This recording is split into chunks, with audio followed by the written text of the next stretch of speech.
വാർത്തകൾക്കും വിശേഷങ്ങൾക്കും Malayali online subscribe ചെയ്യൂ. എല്ലാ വാർത്തകളും മുടങ്ങാതെ ലഭിക്കാൻ ബെൽ ഐക്കണിൽ ക്ലിക്ക് ചെയ്യൂ.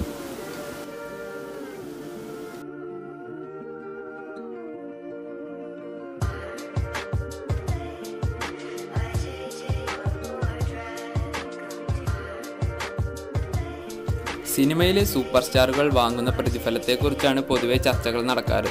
ഇത്തരം ചർച്ചകൾ സീരിയലിലേക്ക് എത്താറില്ല. എന്നാൽ ജനപ്രിയ സീരിയൽ താരങ്ങൾ ദിവസവും വാങ്ങുന്ന പ്രതിഫലം കേട്ടാൽ ആരും ഒന്ന് അമ്പരക്കും. പരസ്പരം എന്ന സീരിയലിലെ പത്മാവതി എന്ന പ്രേക്ഷക പ്രീതി നേടിയ കഥാപാത്രത്തെ അവതരിപ്പിക്കുന്ന രേഖ രതീഷിന് ആ കഥാപാത്രമാകുന്നതിന് ദിവസം ലഭിക്കുന്ന പ്രതിഫലം 32,000 മുതൽ 40,000 വരെയാണ്.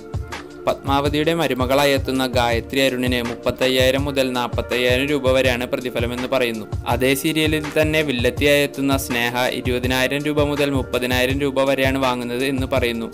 ചന്ദനമഴ എന്ന സീരിയലിലെ ഊർമിള എന്ന അമ്മായിയമ്മ കഥാപാത്രത്തിന് 30,000 മുതൽ 40,000 രൂപ വരെയും മരുമകളായി എത്തിയിരുന്ന മേഘന വിൻസെന്റിന് 30,000 മുതൽ 40,000 രൂപ വരെയുമായിരുന്നു പ്രതിഫലം. ഇതേ സീരിയലിൽ തന്നെ വില്ലത്തിയായ വർഷയ്ക്ക് ലഭിക്കുന്നത് 20,000 രൂപ മുതൽ 35,000 രൂപ വരെയാണ് എന്നും ചില റിപ്പോർട്ടുകൾ പറയുന്നു. വീഡിയോ ഇഷ്ടപ്പെട്ടെങ്കിൽ ലൈക്ക് ചെയ്യൂ. നിങ്ങളുടെ അഭിപ്രായവും നിർദ്ദേശങ്ങളും താഴെ കമന്റ് ചെയ്യൂ.